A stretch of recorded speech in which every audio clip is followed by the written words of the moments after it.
Gentili amiche, cari amici, buongiorno da Andrea e da domenica 1 febbraio. Che barba! Sulla lavagna campeggia un'immagine, un disegno dedicato ai 30 anni del Foglio. Ora non fraintendetemi, io non è che lavori per il Foglio, ma sapete, sono un lettore appassionato di questo giornale che coraggiosamente continua a giocare il proprio ruolo nell'ambito dell'informazione, della cultura, dell'approfondimento, cercando più che altro di spiegare le notizie, ciò che avviene. Allora oggi dedichiamo questo disegno con iscritto alcune frasi che ricordano degli anagrammi con dei cambi di vocali: la faglia, la figlia, la follia, la foglia, il foglio quotidiano, a cui auguriamo tanti auguri per il suo genetriaco. Andiamo subito a bagnare per una rasatura domenicale in una giornata di ritrovato sole, anche se un sole un po' invernale a dire il vero.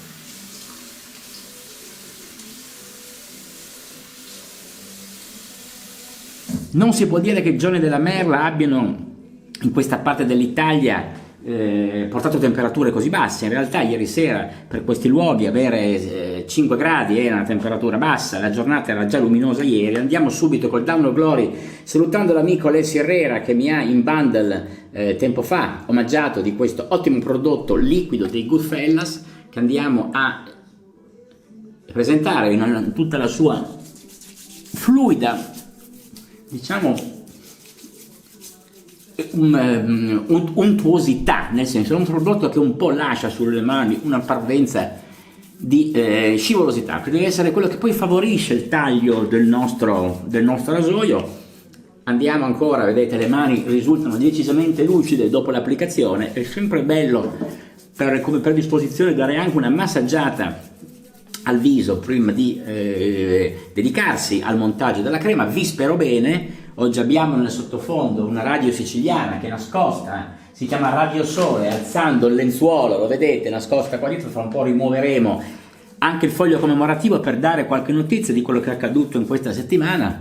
Avete seguito un po' tutti il mainstream, non ultime le notizie provenienti da Torino, dove gli antagonisti hanno attaccato il centro sociale Ascatasuna, sgomberato alcune settimane fa. Da giorni l'università era stata occupata, Palazzo Nuovo, il palazzo delle facoltà umanistiche. Il rettore Cristina Prandi ha tenuto il punto finché venerdì ha sospeso le lezioni perché non c'erano le condizioni di sicurezza per garantire l'insegnamento. Questa è una cosa molto grave, come grave l'aggressione al poliziotto che ormai hanno tutti visto picchiato a martellate da un incappucciato. Ma andiamo avanti, andiamo a fare una rasatura con una crema sempre proveniente dalla scatola di Alessio Herrera da Salina, questa Agartha Phoenix, prodotto fabbricato negli Stati Uniti con una bellissima carta del mondo di gran voga, di moda, insomma, le carte geografiche, diciamo i nuovi equilibri geopolitici che il presidente americano vorrebbe disegnare nella sua politica estera. È un prodotto vegetale che va montato con una cospicua presenza di acqua all'interno. Ve lo faccio vedere, un color nocciola. Io monto direttamente dentro la confezione della Agartha Phoenix. Andiamo a capire con quale pennello andiamo a raderci. Nella nostra ciotola Uppercut Deluxe campeggia un Roma, un pennello italiano tricolore, vedete 3 livelli di setola sintetica con l'effigie del Colosseo, del nostro identitario monumento della capitale, regalo di Marco Marotti, che saluto con amicizia, così come saluto tutti gli amici dei canali ospitanti. Saluto Matteo Preda, Alex Nurse, saluto Davide, saluto Fulvio, saluto Fabrizio, saluto Luigi dal 13, Mirko Falà, i nostri Riccardo, Davide, Betto, e tutti coloro che hanno la pazienza, compreso Mauro, che è uno degli amici, che con tanta, e Fulvio chiaramente,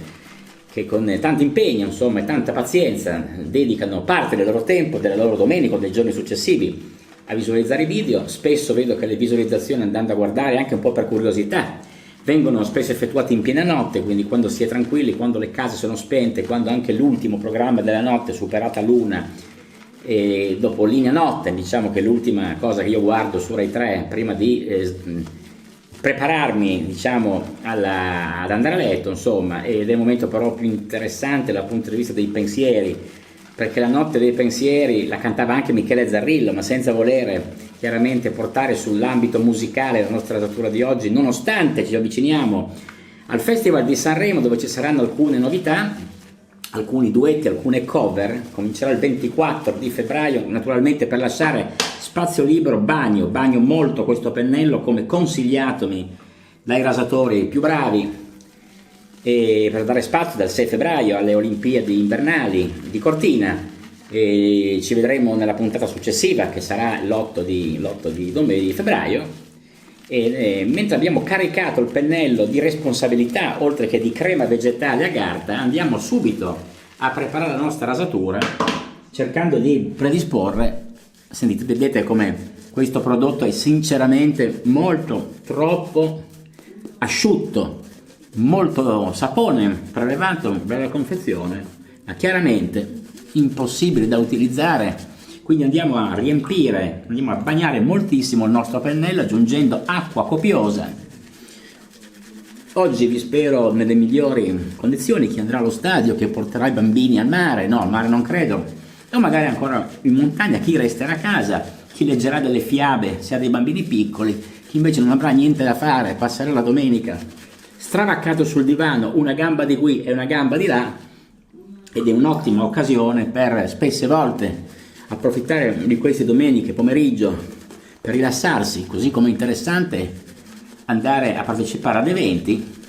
Le città si riempiono il pomeriggio di persone che passeggiano, che mangiano il gelato, che mangiano la cioccolata calda, soprattutto nelle città del nord, o nel sud si recano comunque al mare, come qui. Noi siamo già un po' nella parte del centro-sud, in questa cittadina di Cecina dove vivo e dove si svolgono nel bagno di casa mia le rasature di Domenica che Barba. E quindi andiamo per un attimo a sospendere il passaggio del pennello per andare a scoperchiare la nostra lavagna, e come un Gualtieri qualunque che svela una scultura al Campidoglio, noi apriamo le danze nella nostra lavagna, parcheggiamo momentaneamente il Tazebao e abbiamo 200 morti in una miniera del Congo, crollata la volta in una miniera di coltan. Voi sapete, un materiale preziosissimo per la produzione dei cellulari, dei circuiti, dei microchip. Quindi questo è il rispetto del lavoro. Molto bene intanto il vegetale che si sta esprimendo in maniera adeguata, avendo arricchito il pennello di molta acqua. Qui ennesimo incidente sul lavoro, che certamente in Africa non sarà trattato come una tragedia umana, ma sarà trattato come un incidente di percorso. Questo è purtroppo il sentire in certi paesi dove la vita dell'uomo non ha valore o ha pochissimo valore.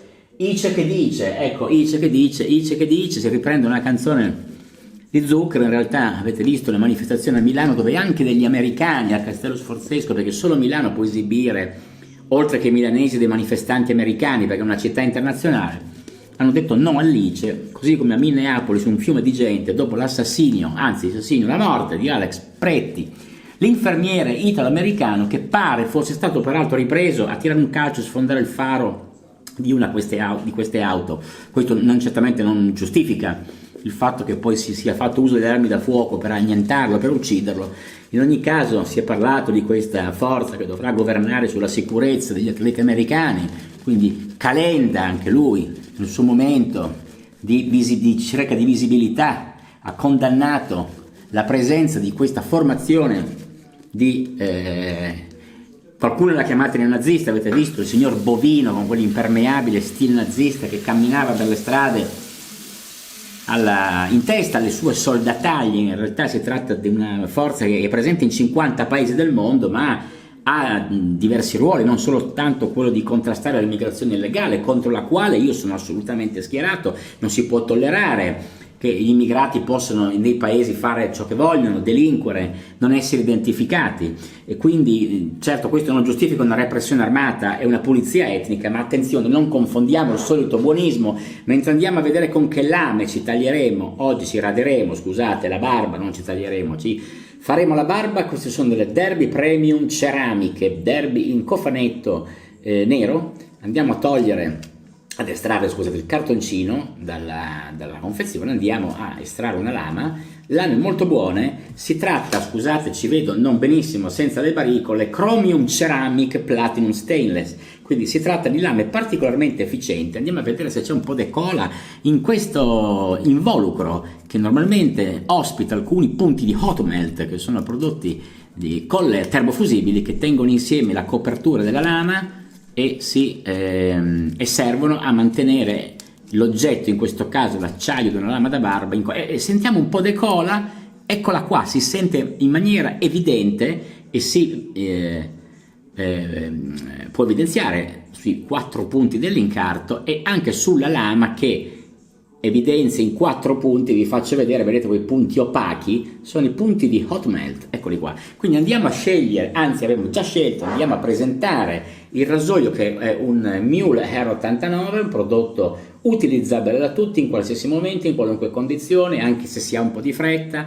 Rasoio preferito da Micro, rasatore anche lui del Double Edge, che frequenta il mio bagno perché mio figlio al secolo Tiberio è appassionato di questo rasoio, con una zigrinatura, con una retinatura molto Deutsch, da ambulatorio tedesco, vedete, quindi perfetto per presentarsi come un ferro che si apre in 3 parti, atto a ripulire il viso. Per me rasato non a casa ma a Torino, un po' in giro per l'Italia nei giorni scorsi, quindi in maniera approssimativa, con degli improvvisati rasoietti di plastica che non fanno certo giustizia di quello che dovrebbe essere la cura del viso di una persona, di un uomo in particolare naturalmente, con dei rasoi che diano alla fine la soddisfazione di una rasatura fatta come si deve. Andiamo subito ad attaccare dalla basetta destra il nostro viso. Bene, si sente una barba che necessita di un rasoio piuttosto aggressivo. Questo non lo è, ma svolge egregiamente il suo ruolo, come potete vedere in pochi passaggi, ancorché le ripetizioni non siano suggerite. Si è ripulito. Consideriamo che c'è una crema, la Garta Phoenix, piuttosto grassa, piuttosto vegetale, piuttosto aggrappante.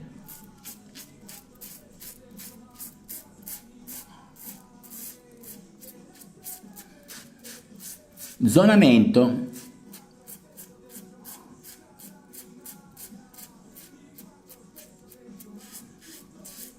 Lasciamo che il rasoio canti e si senta una lama silenziosa. Molte lame grattano un po', o meglio restituiscono una sonorità al loro passaggio. Questa invece ha un classico suo tipico, a seconda delle zone del viso, più la pelle è tesa meno il rasoio suona. Ma devo dire che è positiva l'accoppiata di questo rasoio tedesco in Zamac, in questa lega con cui sono fatte gran parte dei rasoi che si utilizzano quando si parla di rasoi chiaramente a prezzi accessibili. Poi sono anche rasoi in acciaio vero, molto più costosi. Interessanti i dibattiti sul caffè del tonsore, il nostro canale Telegram, che vi faccio rivedere, il nostro canale illuminista, dove uomini d'altri tempi travestiti da rasatori diventano da pensatori, degli appassionati di pogoanatomia, e seduti intorno a un tavolo chiacchierano dei migliori argomenti, trattano davanti a un caffè, trattano di società, trattano di politica, trattano di rivoluzione industriale, trattano di cose che effettivamente hanno fatto un po' la storia del mondo moderno. Quindi, senza la presunzione, io, l'amico Vincenzo Pitrelli e Donato Ruroni, con gli altri amici che ci seguono e che ringraziamo per la loro fiducia, per la loro partecipazione, perché i canali devono essere tenuti svegli, devono coinvolgere, devono essere un'occasione per portare altri amici non soltanto a parlare di rasoi, di lame, di dopobarba, ma anche soltanto del momento in cui viviamo. Io partecipo a modo mio, più che nei dibattiti, perché non ho molto tempo effettivamente di seguire il canale. Partecipo contribuendo con i giornali. Spesso nella stanza Gazzetta trovate i giornali integrali che l'amico Betto mi fornisce appena può, che permettono di leggere integralmente i quotidiani per chi volesse approfondire. Magari nel pomeriggio non ci sono oggi ho soltanto pubblicato le copertine, ma spesso avviso nella stanza Gazzetta troverete i quotidiani per chi vuole seguirli. Primo passaggio, molto bene. Possiamo andare avanti? Tesla meno 3, la Tesla di Elon Musk ha perso il 3% delle vendite e Elon ha deciso di tagliare la produzione della Model S e forse la Model X, ma forse mi confondo. Quei due modelli non verranno più prodotti dalle linee Tesla.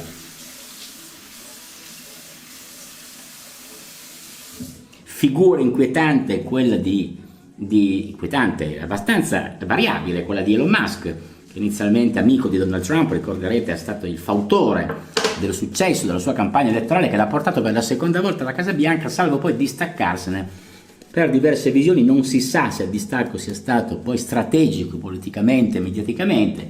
In ogni caso si muove sulla scena in maniera a geometria variabile, insomma, che ogni tanto lo vediamo, ogni tanto ne sentiamo parlare, ma abbiamo sentito parlare soprattutto di Bill Gates nelle ultime ore, dove gli ultimi 3 milioni di file di Epstein usciti, ricorderete tutti le frequentazioni di uomini potenti, uomini imprenditori, capitalisti, politici, ai festini che questo signor Epstein organizzava spesso con donne minorenni. È tornato fuori il nome di Bill Gates, che con quel faccino così rassicurante, dopo aver mollato la prima moglie, Melinda se non ricordo male, ne ha sposato un'altra, Paula Hard mi pare che si chiama. È venuto fuori che alcuni anni fa, frequentando una giocatrice di scacchi, di bridge russa di 22 anni, quindi maggiorenne, per carità, puntualizziamo, si è beccato una malattia venerea, non so, una sifilide, non so cosa si è preso, e pare che Epstein abbia contribuito ad aiutarlo a trovare degli medicinali da somministrare alla moglie Melinda affinché non si beccasse quello che si era preso lui dalla signorina ucraina, esperta di bridge e chiaramente anche di informatica, conosciuta durante un incontro. Quindi brutta figura, una mazzata spaventosa sull'immagine di chi ha portato Windows, e intanto andiamo in contropelo a diventare il sistema operativo più diffuso con la sua Microsoft, le sue suite Office. Lungi dall'essere o volere, ecco, passare per moralista, ritengo tutto questo, che è andato veramente a gettare una luce abbastanza così disdicevole, per usare un termine eufemistico, sui grandi protagonisti della vita pubblica ed economica nordamericana. Bene, cioè bene mica tanto, soprattutto per lui. Andiamo avanti, cercando di sghisciare, andare avanti velocemente. Niscemi, vittima della malavita, è crollata un'altra casa. Un certo ingegnere Palumbo raccontava che sono spariti 50 anni di lavoro per costruire una casa che è rimasta in bilico per qualche giorno e poi è irrimediabilmente crollata. Non ci sono stati morti, per fortuna, in questa città della provincia di Caltanissetta, dove le piogge hanno completamente fatto smottare un'intera costa. Avete visto le immagini di quell'auto in bilico che rappresenta tutta la tragedia della mancata cura urbanistica, del dissesto idrogeologico, del disinteresse della generazione politica, della classe dirigente siciliana, oggi guidata da Renato Schifani alla guida della regione, governatore, regione a statuto speciale, ricordiamo, la Sicilia, quindi destinataria di molti fondi extra rispetto alle altre regioni italiane, e quindi ingiustificata in questo atteggiamento omissivo che ha rischiato di causare una tragedia e dei morti, che per fortuna non ci sono stati. Bene, andiamo nel fatto al contropelo a fare zona baffi, ma nel frattempo ci giriamo anche noi verso la lavagna, andare avanti, l'indignados della stampa. La stampa in vendita è uscita con una pagina di pubblicità. La redazione del giornale ha scritto una lettera di risentimento e di sdegno, perché si sentono trattati veramente male dalla proprietà che è il gruppo Geda. Achille Lauro sarà a Sanremo con una canzone dedicata opportunamente, con una scelta di tempo perfetta dal punto di vista artistico e commerciale, ai morti della discoteca Le Constellations di Crans-Montana. L'onorevole Domenico Furgiuele ieri ha cercato di portare alcuni esagitati di Casa Pound, movimento di ultradestra romana, dentro la Camera dei Deputati per presentare un movimento vicino al generale Vannacci, che ha inaugurato un suo movimento, una sua lista che si chiama Futuro Nazionale, che ha fatto anche arrabbiare il giovane Giubilei, presidente della fondazione vicino alla destra di Italia Nazionale, insomma, che gli ha detto che gli ha rubato il nome, insomma. Tra di loro non vanno molto d'accordo. La Lega è la faglia di Giorgia Meloni, ne parla per l'appunto il Foglio di un approfondimento di Carmelo Caruso. Pancras e Topolini, sì, hanno fatto esperimenti importanti sulla lotta, per lo studio della lotta al tumore al pancreas, che voi sapete è una forma tumorale molto aggressiva, che porta in pochi mesi alla morte quasi certa, e quindi questi topolini si sono sacrificati per noi, per il nostro mondo, per l'umanità. con il loro organismo per cercare di portare avanti la lotta al cancro, a cui siamo tutti molto legati. Io personalmente ho perso entrambi i genitori a causa di un tumore, chi ha perso i genitori per questa ragione non potrà che condividere il favore della scienza, quindi cerchiamo di dirottare anche aiuti finanziari davvero per aiutare chi si trova in condizioni, perché le prime vittime non sono soltanto i malati costretti dall'indifferenza a vivere nella solitudine, ma anche i parenti delle vittime costretti a percorrere delle strade, delle situazioni umanamente veramente molto difficili, che può capire soltanto chi li ha vissute. Il bambino nella neve. Intanto io vado a preparare il terzo passaggio, mentre mi attardo, come sempre, Caffetteria 3 Stelle, mentre Sole Radio parla di pubblicità di alcune caffetterie nella zona della Sicilia, solidarietà quindi agli scemi, a chi ha subito, questa regione che ha subito questo ennesimo strazio ambientale per il disastro delle persone che adesso dovranno rifarsi una casa. Insomma, è una storia veramente incredibile. Andiamo oltre. Il bambino nella neve è stato lasciato a terra da un autista di pullman nelle valli olimpiche perché non aveva comprato il biglietto della fascia giusta per salire su quel mezzo. Insomma, l'ha lasciato con la neve fino al ginocchio. Scandalo, insomma, questo bambino abbandonato così in mezzo alla strada, e sarà testimonio dell'apertura dei giochi olimpici di Milano Cortina. Questo per sensibilizzare anche chi lavora sui mezzi pubblici. Adesso non facciamone però una questione nazionale, non è successo niente, cioè da bambini anche noi abbiamo fatto a palle di neve, siamo arrivati a casa fradici, quindi cerchiamo di focalizzarci sulle cose serie che sono ben altre. Quindi certamente grave la Torino che brucia, dopo Parigi brucia, il famoso libro su quando Hitler telefonò per sapere come andavano le campagne di Francia e della Germania, rispose un tenente, un colonnello inglese, fa: Parigi brucia. Quelli ha risposto che tutto era finito perché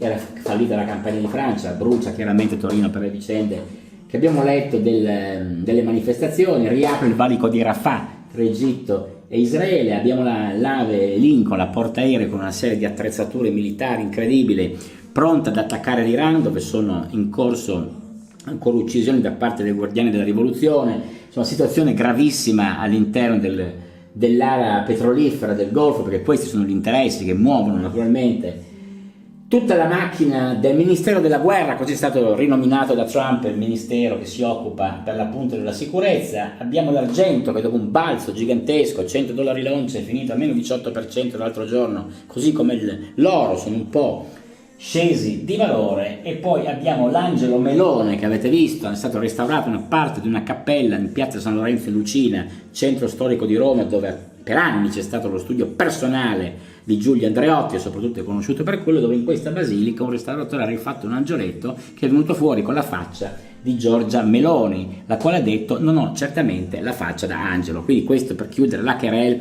e per chiudere anche questa serie indegna di fregnacce, perché queste non sono manco notizie che dovrebbero passare. Andiamo intanto a bagnare per il terzo passaggio e portarci avanti.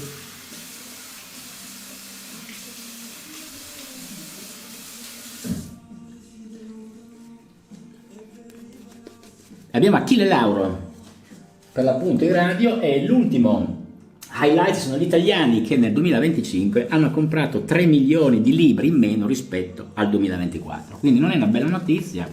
Così come i giornali che chiudono, i giornali che vengono venduti, non soltanto La Stampa, anche Repubblica. Quindi la colpa nostra è di non mancati lettori, che non ci rechiamo in edicola, che non acquistiamo il quotidiano. Certo, abbiamo tutto sui telefoni, uno si domanda perché dovrei uscire la mattina, vestirmi, pettinarmi, o anche senza fare né l'uno né l'altro andare a spendere 2 euro, 1,50 euro per comprare un quotidiano. Beh, per mantenere il pluralismo, l'informazione, come vi leggerò, sono stati il Foglio è stato così onorato di un paio di lettere importanti di esponenti del nostro mondo politico e religioso, e capirete chi sono quando ve lo dirò, per il loro 30° compleanno, perché garantire una possibilità a tutti di stimolare anche un dibattito su quelli che sono i maggiori temi che muovono le coscienze, che dovrebbero interessare tutti coloro che vivono nel mondo, perché ne fanno parte a vario titolo, anche i più passivi, quelli che pensano che tanto il mondo va avanti lo stesso, che senza di loro non si rendono conto che quando chiudono i giornali una parte della democrazia viene fortemente messa a rischio. Terzo obliquo, terzo passaggio di finitura, sentite ancora una presenza di barba, però molto bene questa Derby Premium Black in pacchetti da 5, ve la rimetto in primo piano così se volete potete prenderne nota. E sempre l'azionamento la più sonora, diciamo.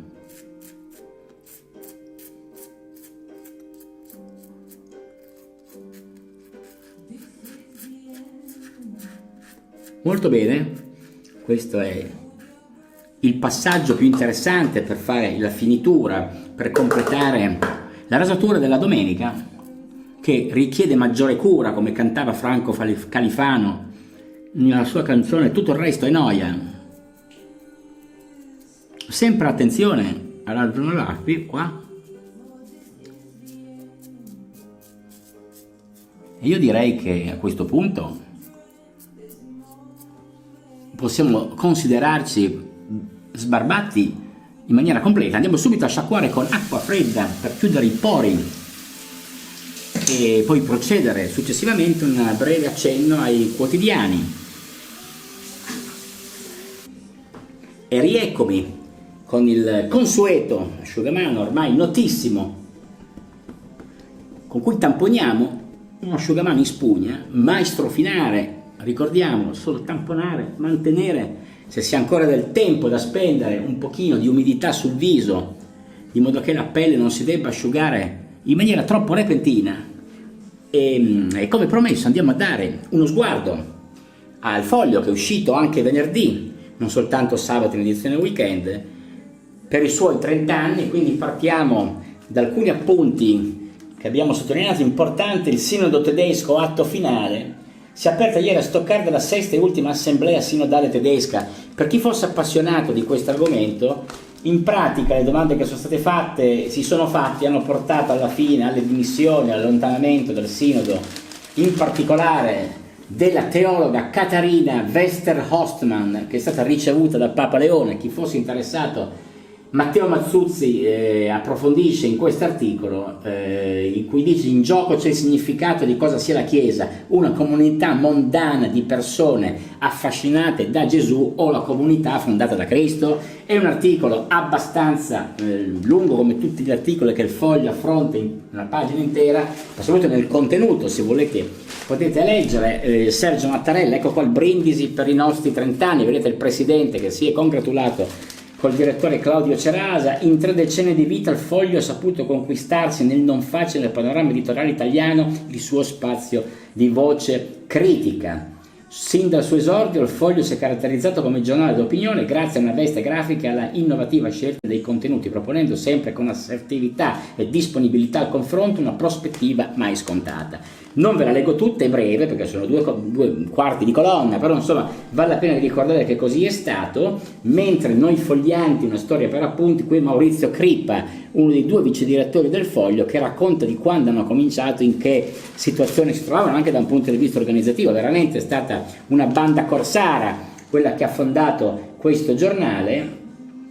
E 10 giorni prima di noi, vado avanti, ci racconta Crippa, quindi nel 1996, quando fu fondato il giornale, quando uscì il numero, era nata pure porta a porta con Romano Prodi Giulivo che presentava l'Ulivo, per dire come eravamo messi in quel tempo. Giornalisti politici di rango, giovanotti contributor di professioni liberali, estranei al chiacchiericcio dei media, dilettanti e sprovveduti di genio. Noi nei non troppi metri quadri haussmanniani a Milano di via Victor Hugo, improbabile moquette bluette che sembrava persino adatta, e arnesi del mestiere che non prevedevano manco l'internet. Immaginate cosa voleva dire fare un giornale nel 96 senza la rete. Infatti è interessante, io l'ho segnalato in questa pagina 5, dove vengono raccontati in dettaglio alcuni momenti con alcune immagini fotografiche.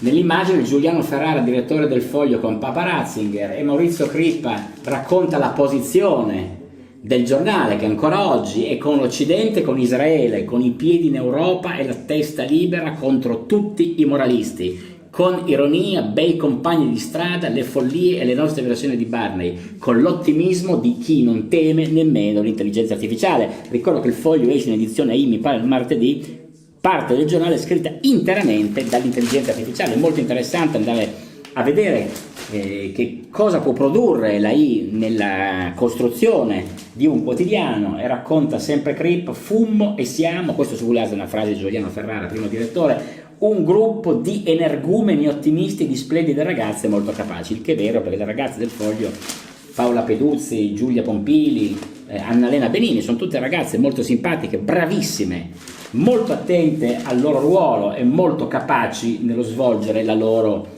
funzione di comunicatrici e di giornaliste. Un foglio di 4 pagine, si chiamava Il Foglio, ve ne faccio poi vedere una copia che è esattamente quella che uscì il 30 gennaio del 96, che era un foglio, perché era veramente un foglio, erano 4 facciate e il giornale finiva lì. 4 pagine, funzionerà? Chiese il direttore un paio di giorni prima. Come potesse funzionare lo raccontò 10 anni fa Mattia Feltri. Noi eravamo al Borghese, di cui confezionavamo i numeri 0. Dalla sera alla mattina ci ritrovammo arruolati in una cosa che si chiamava Foglio. Ferrara non cercava che una sede o un manipolo di ragazzi di bottega per realizzare l'idea partorita da Beppe Benvenuto, un quotidiano di 4 pagine con l'ambizione di spiegare le notizie anziché darle. Entrarono nelle stanze di via Hugo e parevano la famiglia Adams. Giuliano, straripante, intendono Ferrara, il giovanissimo, che aveva 44 anni. Beppe Benvenuto, che sembrava Pippo di Walt Disney, alto dinoccolato col codino. Sergio Scalpelli era l'opposto, basso, curvo, coi boccoli biondi. Vicky Festa aveva l'aria di uno del Politburo, con le sopracciglia alla Leonid Brezhnev. Michele Buracchio era l'incarnazione di uno statale di Nikolai Gogol. Ex comunisti, ex socialisti, liberali, pannelliani e cattolici. Non poteva funzionare e perciò ha funzionato benissimo. Questo pezzo veramente da leggere integralmente, vi consiglio se volete recarvi in edicola, perché lo trovate anche, no scusate, questo è il Foglio di venerdì, non lo trovate più. Se vi interessa me lo posso inviare, se avete piacere, perché vale veramente la lettura per ricordare cos'è la storia di un giornale che vive mentre gli altri muoiono, e questa è la vera novità. Quando andiamo vi faccio vedere, come promesso, questa pagina che è stata fornita insieme al giornale per la punta di venerdì, che è il Foglio del 29 gennaio del 96. Fanno sorridere i titoli, abbiamo ancora un Carlo De Benedetti, questi erano i titoli, leggete qua: i piani di De Benedetti, l'Olivetti si aggrappa al business dei telefoni e punta sulla politica. Voi immaginate che cos'erano gli affari a quel tempo dei gran comì di Stato. Si parlava della crisi dell'Olivetti, della Stet, dell'IBM, e andiamo a leggere, perché questo vale veramente la pena. All'interno, questo era il Foglio, vedete, 1, 2, 3 e 4, poi c'è Roberto Bolle che chiaramente è attuale perché pubblicizza i Giochi Olimpici, e qua abbiamo un profilo di una persona che molti di voi conosceranno, che sono nati negli anni 70, 80, sì, direi di sì, che è Ernesto Pascale. Ve lo faccio vedere, riprodotto da un disegnatore all'epoca, la grafica dei giornali era questa, e questo articolo era Pascale, i colossi delle comunicazioni e la politica romana, la linea dei grandi gruppi economici in questa strana seconda repubblica, tutte con le maiuscole, vedete? Una parabola alla Mattei, che fu il presidente dell'ENI, che vi ricordate, è cascato a Bascapè con il suo aereo per motivi mai chiariti, ma certamente per mano americana. Per la Stet, questo è Politica e Poteri Forti, questa rassegna, un nome che conta molto è quello di Paracelso, qua un po' indietro, Con questo aulico nome che evoca strane cosmogonie, cabala, misteri, si firma un pittore che ha all'attivo mostre di successo in Italia e all'estero. Fin qui niente di strano, solo che al grande pubblico, alla stampa economica, questo misterico Paracelso è noto con un altro nome e altre attività. Ernesto Pascale, amministratore delegato della Stet, uomo di grande esperienza manageriale, tra i pochi ad avere solide basi e buone entrature sulla piazza di New York. Pascale fa parte di una generazione di gran commis delle partecipazioni statali, con la P maiuscola, ricordate, il Ministero delle Partecipazioni Statali, che ha vissuto in contemporanea 2 grandi mutazioni. Quindi sembra di sentir parlare del Medioevo, c'era ancora la lira in questi tempi, si parla che c'erano in gioco migliaia di miliardi, i vecchi amministratori diventano autonomi dai partiti padrini e si mettono in proprio, computer telefono e TV, il grande business su cui si avventano Stato e privati. Immaginate 30 anni, un'era dove i telefonini non ce li aveva ancora nessuno nel 96, erano stati presentati da Cossiga, i primi importati, li grossi così, per il mondiale d'Italia 90, quindi molto bella e molto nostalgica, devo dire, questa riedizione.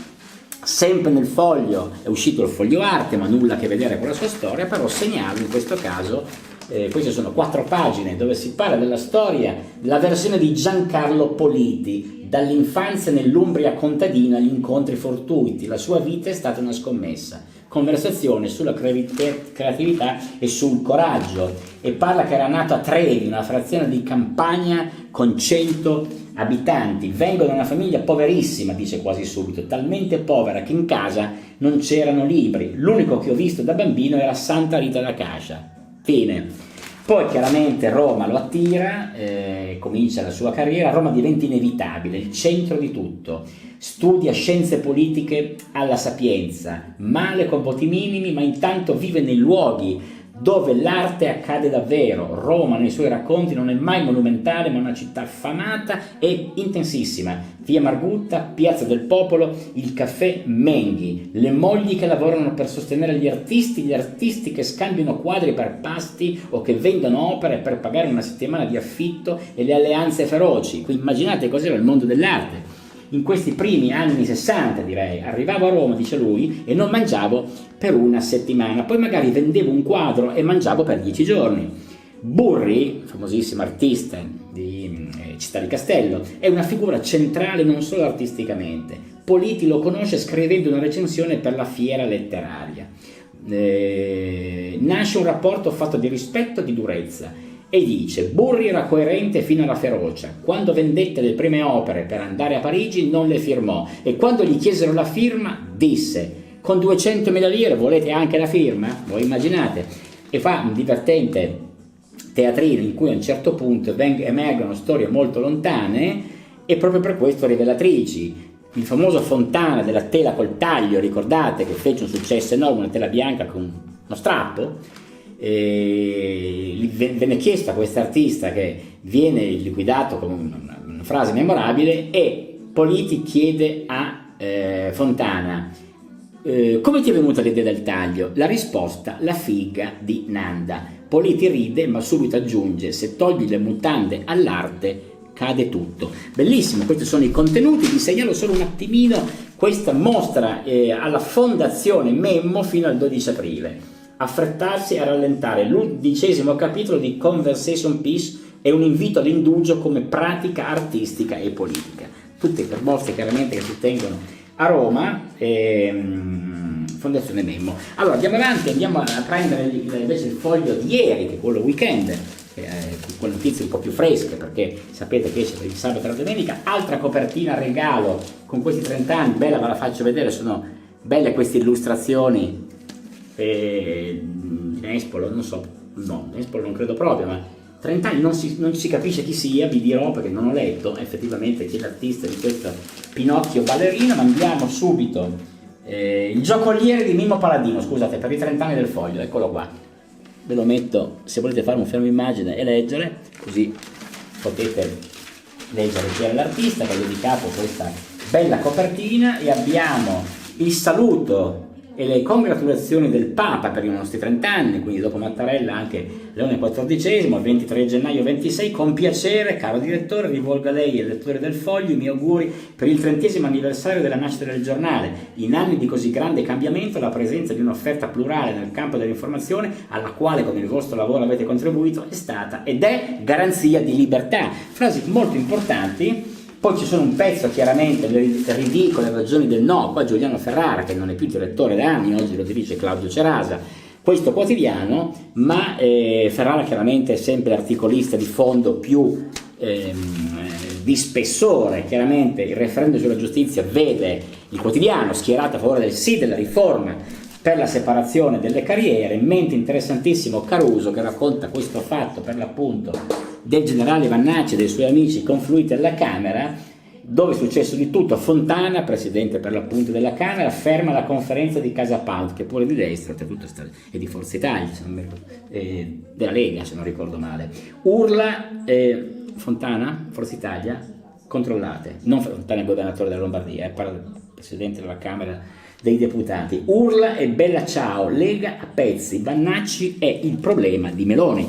Così la vede Caruso e appunto un orrore, urla turpiloquio, che cazzo mi deve insegnare il coraggio? Ah bello! Il leghista Furgiuele ingessato e cravatta Saint Laurent invita alla Camera 3 strafatte di Celtic ed Evola, sono teste di nazzo e gridano con la vena gonfia, l'antifascismo è mafia, una malattia mentale. Nicola Fratoianni canta Bella Ciao e fischia al vento. Vannacci dalla sua camera da letto incita: sto con Furgiuele! E lui il direttore occulto. Ne esce a pezzi la Lega di Salvini, la Niscemi di governo, la faglia di Meloni. Andate a leggere, vi porto direttamente dove ho segnalato per me stesso, perché gli anni passano, non mi ricordo più dove si trovano gli articoli che ho letto, così faccio prima a trovarli. Eccolo qua. Andiamo a vedere. Michele Masneri, manco a dirlo, parla del flop del film Melania, presentata alla Casa Bianca. Qua vedete in bianco e nero sono i colori iconografici che hanno portato alla presentazione di questo video, che è costato, questo film, produzione che è costata 40 miliardi di dollari, se non ricordo male. Totale 40 miliardi più 35 per le spese di promozione. Qui vedete la First Lady Melania Trump alla presentazione. Insomma, parliamo di Melania, ci dice Michele Masneri, noto per la sua sguocchio sulla cronaca del costume e delle dinastie di queste curiosità del jet set di alto livello. In questo caso il manufatto audiovisivo Melania ha più alta stroncatura preventiva, forse da L'ultima tentazione di Cristo di Scorsese, quando i cinema vennero pure incendiati pur di non proiettare la pellicola blasfema. Quindi la presentazione sul black carpet, sì, nero, avete capito bene, al Trump Kennedy Center, già Kennedy Center e basta, a Washington. Presente mezzo governo americano con Melania, ovviamente in nero, ed è stata una delle rare volte che Melania, accanto a suo marito, parla. Melania speaks, dicono.